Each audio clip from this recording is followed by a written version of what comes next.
Hello and welcome back to Speed Demon Painting. Today we are taking a look at the updated version 1.03 for the Crown, and as always we'll be going over all of the minutiae to see all the changes that happened, so you can catch up and stay up to date with the new rules for Dystopian Wars. If you'd like to see more content like this in the future, don't forget to hit the likes button and also subscribe to the channel for more future updates as they roll out for all different factions. Now, before we do this overview, let me just start off by saying that I think the Crown was one of those factions that was sort of in need of a bit of a buff. They've been performing not quite amazingly in our local scene, and I always thought they were a bit too expensive for what they did. And I think this Orbat really did a lot of good things for them to up that a bit, to make them feel a bit more elite in a way. Now, having said that, one of the first things I have to point out is that keep calm and carry on is a new rule. That's actually a bit of a nerf compared to what they previously had. They used to have a rule that allowed them to just ignore the effects of chaos and disarray. This has been changed, meaning that the unit treats the effects of chaos and disarray as the effect of an emergency instead. Because with the previous rule that they had, I'm blanking on what it was called, but they just ignored the effect, meaning you were better off being at chaos and disarray for what your ship could do, and that seems a bit rectified in this new update. But you still, it is in print here as well. You still receive further damage, and that further disorder conditions rather, that causes damage as normal if you are at chaos and disarray. The next one is Lion-Hearted Crew, and this one is a big change. Crippled models, so if you're crippled and you have this rule, you may use the battle ready value of their weapons. Now in general, when a ship is crippled in this game, the amount of firepower it can return is almost never enough to sort of sway the battle back in your favor, because your weapons are going to be drastically lower in efficiency, and this one just treats it as being battle ready instead. However, you must not be at the emergency or chaos and disarray disorder conditions for you to do so. So you do want to clear a lot of those if you want to. Now, that's not too much of an issue for the Crown though, because they still have Royal Engineers, and that means that this unit counts blank results as a counter when making repair rolls, so getting rid of those nasty little emergency and chaos and disarray order conditions is going to be fairly easy for the Crown. And they also gained a new one. Now, at first glance, I was going over this, the loyal she began, thus she remains, seems to be something associated mostly with the Canadians, which Stuart gave a hint at on the Sturginium Lounge, will be coming near the end of this year, so it's definitely something to keep an eye out on. It means that you get an additional +1 to aerial and submerged defenses if the unit is within 10" or more of another friendly unit with the Crown. So again, that bunker playstyle I mentioned in the first deep dive for the Crown remains with these Canadians. You do want to keep them together. And that bunker playstyle has been changed quite a bit, as we will discuss when we are talking about generators. Now, there were no major changes to the Crown battle fleet compositions. They're still pretty much the same that we know from the previous one, so I'm going to skip over these rather quickly and go to the outfitting yards, because this is where by far the most interesting change has happened. Now, they've added a line here that says duplicate generators have no cumulative effects on a model. This is something I'm guessing every single faction is going to get, so you can't just stack multiple generators of them on one thing and expect multiple bonus for it. A model may only benefit once at any time from a certain type of generator. However, the Guardian generator is an exception to this, and we'll see why in a bit. The Guardian generators have been changed. First of all, let me start off by saying that the Crown no longer has access to regular shield generators. They're just out of here. And that regular shield generator is out because it was changed by a heavy Guardian shield generator. So your normal Guardian shield generators and your previously known as shield generators, now known as heavy Guardian shield generators, are going to work in a very similar way. First of all, one of your ships has to activate in the battle round to activate all of the Guardian shield generators and heavy Guardian shield generators in one go for your entire fleet. So you just pick a ship that has it and go like, my special operation is I'm firing up these shield generators. And as you do so, each friendly Guardian shield generator that you have in your fleet gives you access to a single Guardian point, which you're going to put together in a Guardian point pool. So imagine that you've got 8 Guardian generators spread out across your fleet when you're doing your first activation of a ship that has a Guardian generator. Then you're going to get 8 of those points.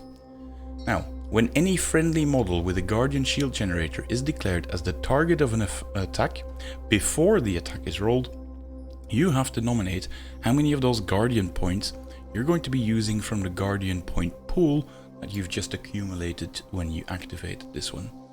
These points are deducted from the pool for that round, and for each point spent, you're going to remove a single die from the attack dice pool. So imagine, in the situation that I just mentioned, you gain 8 of these because you had 8 of these Guardian generators in your fleet. You can just absolutely take the sting out of any big attack by just removing 8 dice out of that one in one go. But that's your power spent from your Guardian generators. So you're getting some interesting player choice here of when to use these things and when to keep them back, because sort of unlike most shield generators who are also unusable against submerged weapons, they're also unusable against arc weapons, if I'm not mistaken, and bomb weapons. And these Guardian generators are only bypassed by submerged quality weapons. So some of the more devastating weapons found in Dystopian Wars, like Sturmbringer, that have the arc to bypass shield generators, well, you can't just bypass these Guardian shield generators. And what is the heavy Guardian shield generator? Well, it technically follows all of the rules for the normal Guardian shield generator, but it contributes 3 points to the Guardian points pool. And we'll see that they also have a few ships equipped with quad heavy Guardian shield generators, giving you 4 points. So you can really go to town accumulating all of these and just preventing one burst of damage. And I think this is a very amazingly fun gameplay to see in this faction. Another thing that they have minorly changed is the Trident generator. The generator now has a 360-degree firing arc, unless it replaces a weapon with a different firing arc on a model, in which case it retains the fire arc of the weapon it replaces. So if you want to use it as a shooting weapon, sadly this is a bit of a nerf, because one of the prime positions to put your Trident generators on was just at the back of the aft heavy gun battery, and that's no longer as tempting as it was. You can't just magically shoot over everything over your own bridge with these things anymore. Now furthermore, any friendly models within 7 inch of a model with this generator, I think that used to say units, but it's now bound to models. I think within 7 inch of the models that make attack with the torpedo quality gains the homing quality. Now the homing quality is that you reroll blanks for it. Technically you can also never count as being obscured against homing quality weapons, but if I'm not mistaken, torpedo weapons already were, it was impossible to be obscured against them anyway, so that's sort of a double whammy there. And yeah, other than that, there's a Bit of a change to the fragmentation launcher. I think that one was slightly nerfed with the main weapon value being brought down to just being 3. So that was a bit of a tap on the finger for one of the more effective guns that they have, but not a big one, because you're only just using that one of them. And the Tyrannus Naval Mortar is also been reduced in its extreme range. However, if I'm not mistaken, I think that one lost the gunnery trait, so one of the nastier things to shoot this thing at were frigates and small Mass 1 ships that were bundled together, and by not having any gunnery quality associated with just extreme range, you are going to be in a way better position to take those things down as well. The Vengeance Keel Saw was, I think, buffed, now being ramming 12 with piercing and devastating, so that's also a nice little change to see for the only one playing with the Crown. Now, onto the flagships. Now, the first flagship that we're seeing is the Britannia Heavy Battleship. That one was upped by 5 points. When we're looking at it, that's not exactly a mystery why. I mean, she got faster. She got a bit more maneuverability as well with turn 4, and a good old bump to the Citadel value, bringing it up to 16, making it a lot tougher to get critical hits on the Britannia ship as well. And looking at the special rules, she now has that same keep calm and carry on, the lion-hearted crew, but also quad guardian shield generators. And that quad guardian shield generator functions exactly like a normal shield generator would, but contributes 4 points to that pool. I think that's just a combination of the old shield generator, heavy shield generator in another one, so it's a fairly big bump up in protection.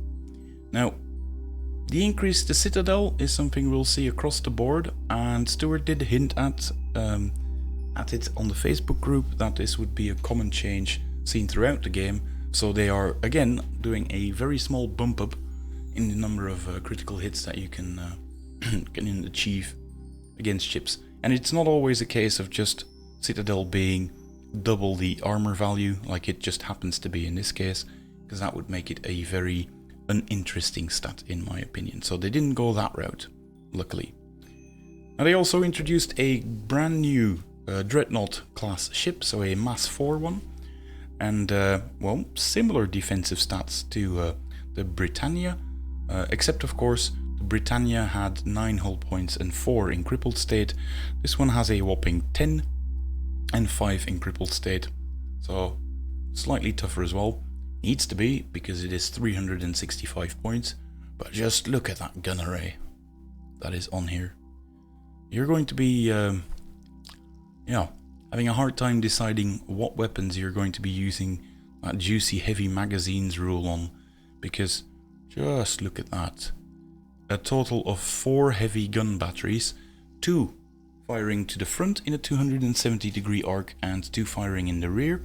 That is a massive amount of firepower, and 2 side mounted regular old gun batteries that can always support both the aft and the front if need be.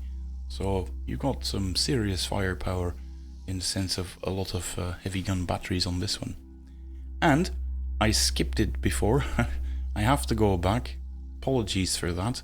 Royal Engineers got changed as well, so I'm having to skip back really quickly to the very beginning. Royal Engineers now gives a second bonus.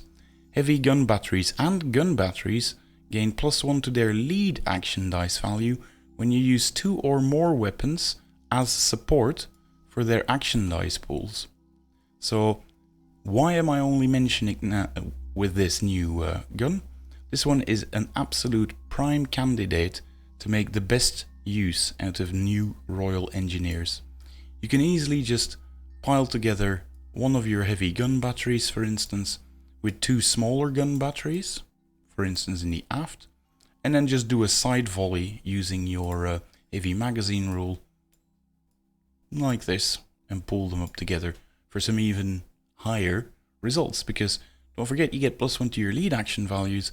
If you're doing that with heavy magazines, you are firing 10 dice at closing range with those, so it's nothing to sneeze at. Stuart did mention that they want to emphasize normal gun batteries a bit more in the Crown as well. Now, what can they do? They can of course take the normal heavy rocket batteries if they want to, or heavy torpedo turrets, which are now only 3 points extra, same as the rocket batteries. But I'm not sure I would go this round, not on something that has heavy magazines.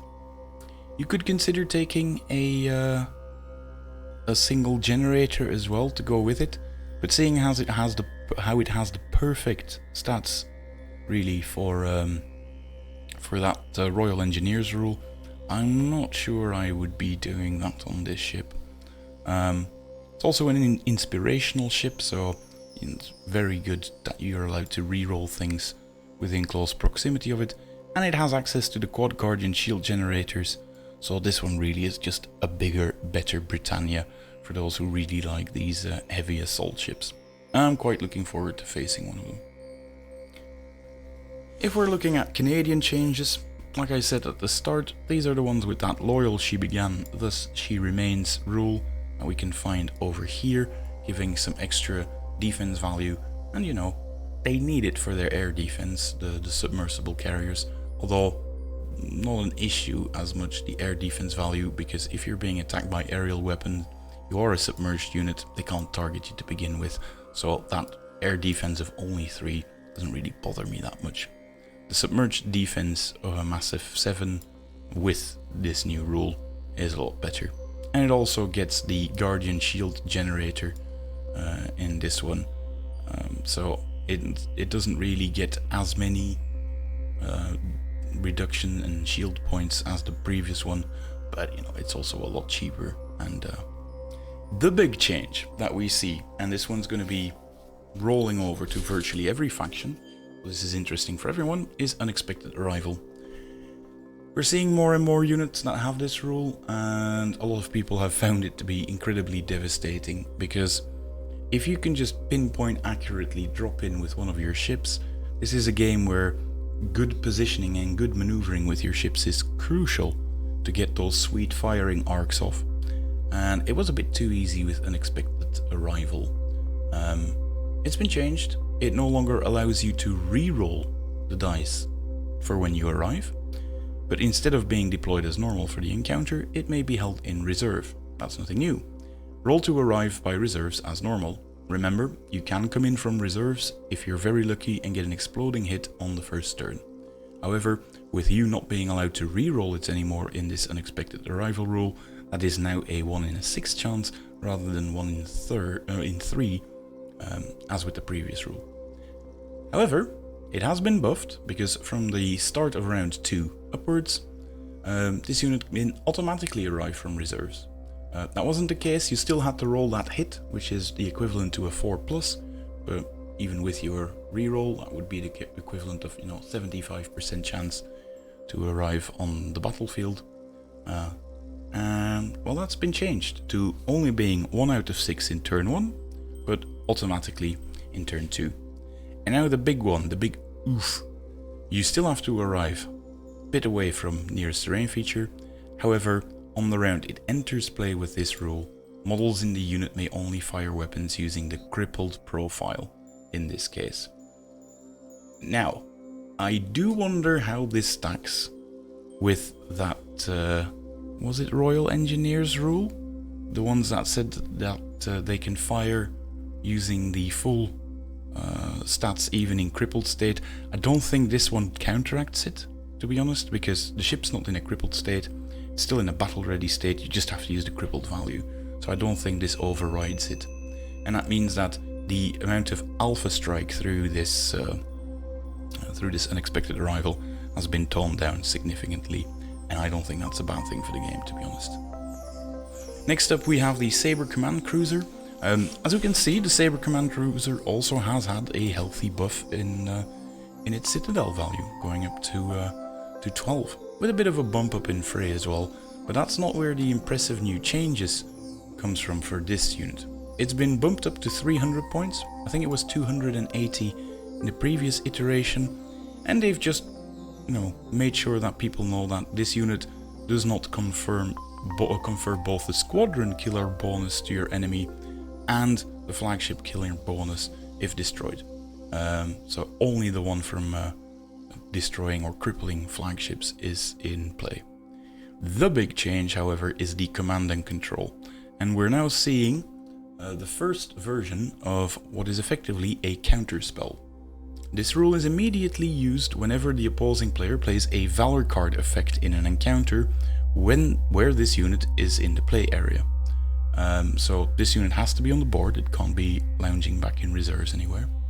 However, the Valor card is effectively cancelled from the opponent, and that card is discarded if the controlling player, meaning you as the crown player, discard a number of victory and valor cards from their hand.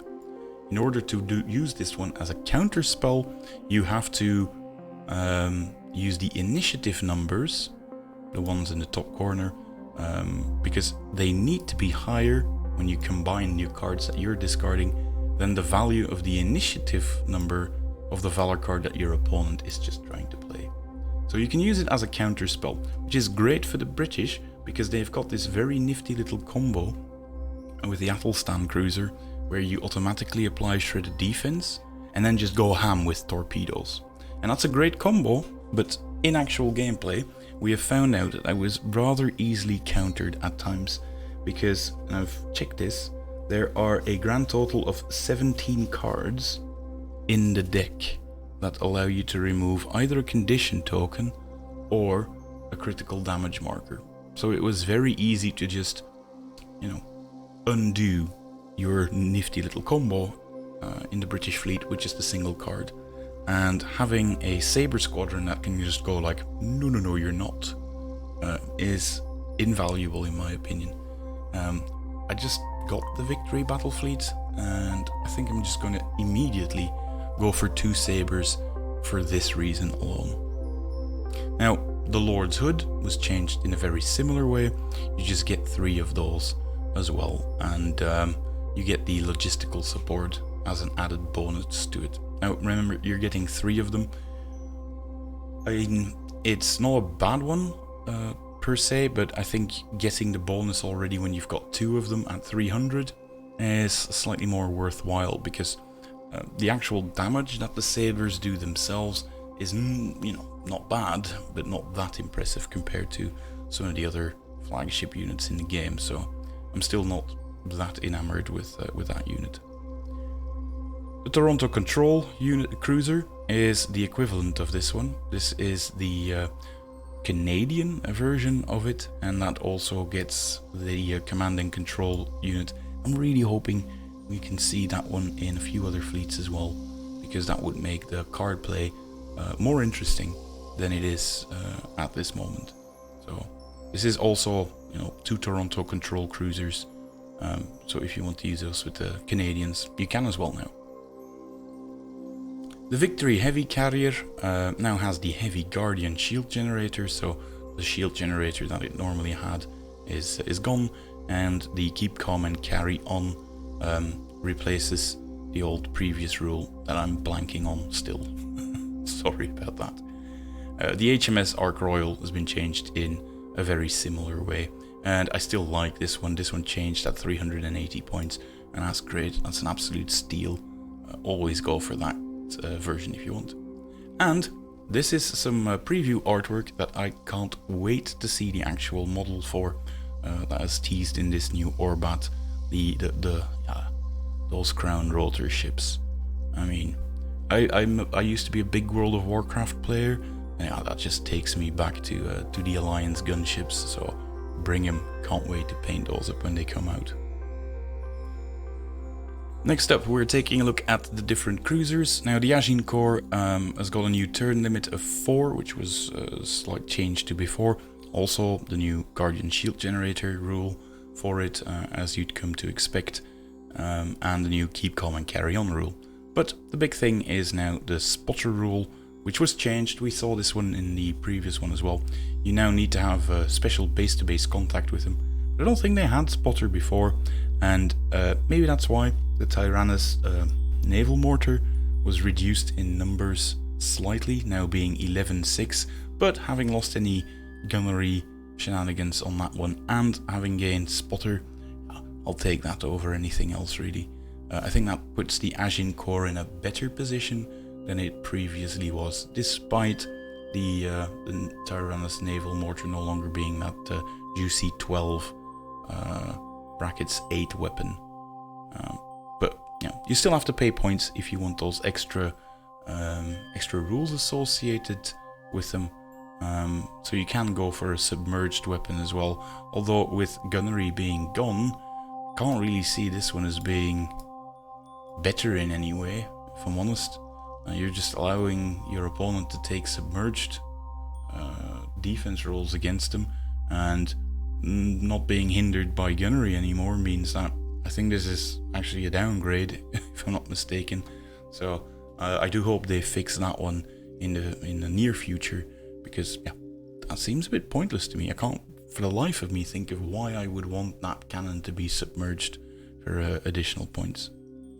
The Albion cruiser has gone up with that nice juicy little Citadel 12 as well, which is the increase we might see across the board, with a bit more turn limit as well. And yeah, also the Guardian shield generators, given how it can now fire with those Keep Calm and Carry On, the Lion-Hearted crew and the Royal Engineers, these tough ships are going to be acting like tough ships for a lot longer. So I can see the Albion now being a ship that you don't necessarily need to take anymore as a torpedo spam unit.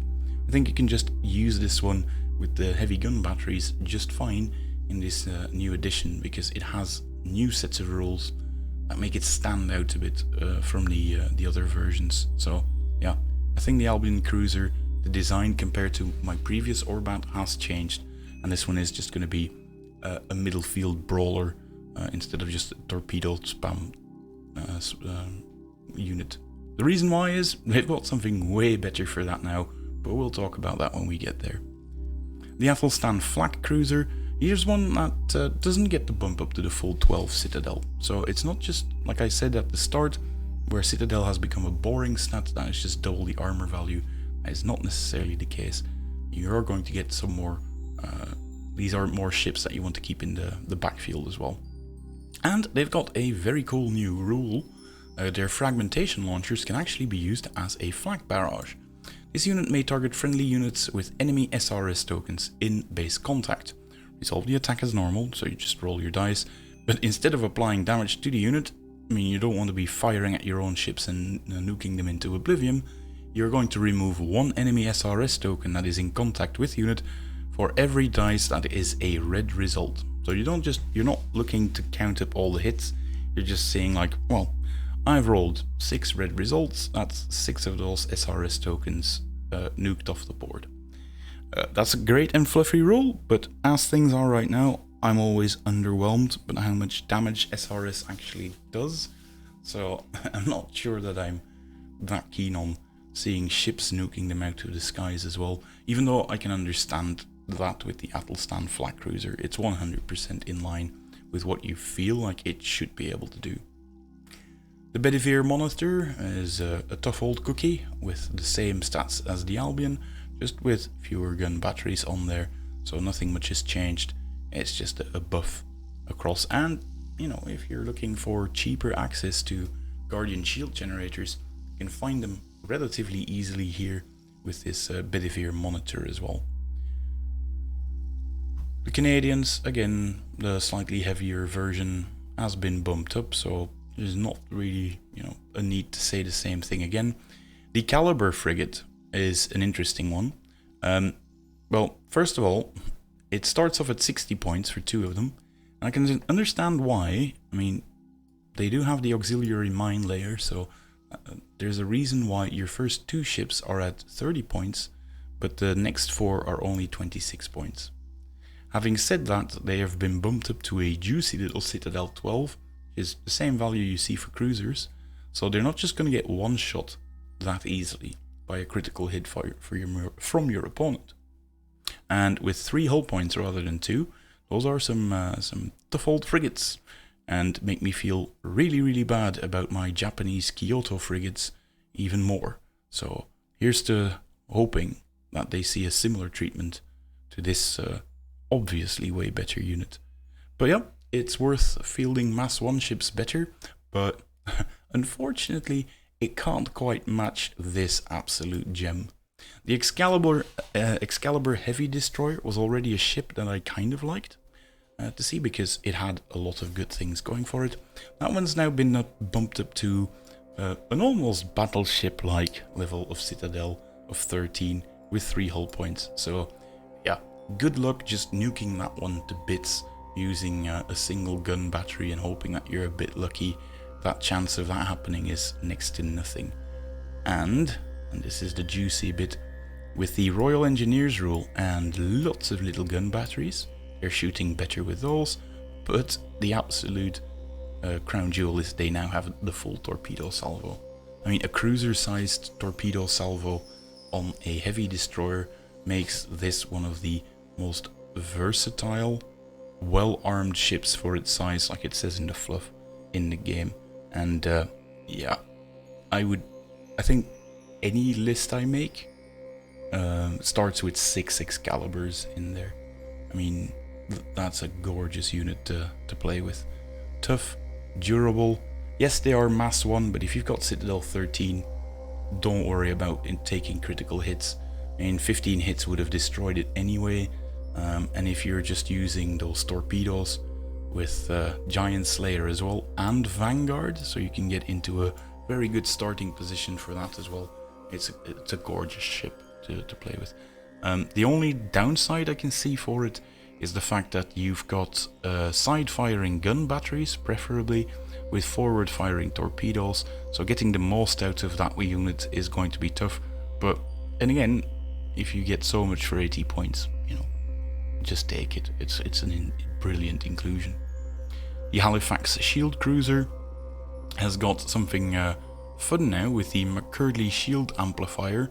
This unit increases the power of any friendly models within 5 inch equipped with type of shield generator, a type of shield generator, and remember there's 3 types. Models in this unit and any friendly models within 5 inch of 1 or more models with this rule contribute an additional point for their Guardian shield generators, rather than the usual 1. So if you just spread these out, they are expensive at 130 points, let's not lie about this one, but the Canadians can just boost your ships as well by bringing them within 5 inch. So this all plays into that bunker play style as well that I mentioned earlier in the previous deep dive, and again in this one. I really like this new entry. It's going to be great fun to play with, I think, and against. The Hotspur support carrier just, you know, got a little bump up in this one, but still remains the same. And I thought it was 135 points, but it's not in red, so it's just 130 points now. And you know, you always want to have some SRS game in your deck, especially if you're using the Saber commands, even if that means you're just going to be fishing for higher value cards to dispel, quote unquote, the enemy ship, the enemy cards as well. And the Lancelot has been bumped up in points. Now it's received hammer sweep as well, so it can get into the fray slightly faster than before, and gets up to a very juicy Citadel 13 as well. So you're talking about one hell of a heavy ship in this one as well, which is nice to see. The Morgana Assault Submarine, I love the model, I really do, but it's 80 points for the Morgana's Assault Submarine. You're just getting a single one of them. It's got the heavy torpedo salvo, that's a thing, but with Excalibur units bringing 2 torpedo salvos at the same price of a single Morgana Assault Submarine, to be honest, you'd almost have to be soft in the head to opt for the Morgana Assault Submarine in a faction that has Excaliburs available to it. And that's a crying shame, because it's a gorgeous model. I mean, if this one, I would pay 80 points if it had Unexpected Arrival. So you can just use that Vengeance Keel Saw very early on for ramming attacks, because those are not affected by the new Unexpected Arrival rules. but as things are, sadly, this one is still something you would only want to field if you're playing with the kitty gloves on. Let's just say that, especially in this faction. Now the Nautilus, I think that one was brought down slightly, and it's been going faster and faster and faster, which it already was with Hammer Sweep. But again, 135 points is steep for what this brings to the table, which is a shame. I mean, I suppose you don't want to make it this good that it becomes an auto-include in every single nation out there, because that's still what this Nautilus ship is for. But yeah, right now, again, it sort of suffers from the same Morgana submarine things. It's just too expensive for what you get, in my book. Now, the Newfoundland attack cruiser is the slightly heavier cruiser, the standard cruiser for the Canadians. They're slightly more expensive as well compared to the British versions. But yeah, we'll see the Canadians when we get there. The same with the Orca submarine. We're also seeing a bump up to Citadel 10. I'm thinking that's going to be the new standard for the 4/8 Mass 1 ships that we previously saw. And that's a good thing, because Citadel 10, along with Mass 1, means you are a lot less susceptible to just gun batteries taking pot shots at you. And with a whole 3, that also offsets your opponent, because if you just took 2 heavy gun batteries and just aimed them at the same target, if you got lucky before, you just blew it up in one go, you could always relocate to the second one, and you might just get lucky again. But you are going to be slightly more punished for taking the lazy round this way, because if you're not breaching that Citadel 10, that one Orca Hunter submarine is going to eat all of those punches, and yeah, is not going to die. So it's a lot less of a certainty. I'm hoping to see that a bit more, because Mass 1 currently is a bit undervalued, I think. It's not quite where it needs to be. The Picton Light Cruiser, we're not really seeing any big changes, the same ones that we saw so far, so not really going to go into that. And same with the Yukon Auxiliary Cruiser, there were no really big changes with this one.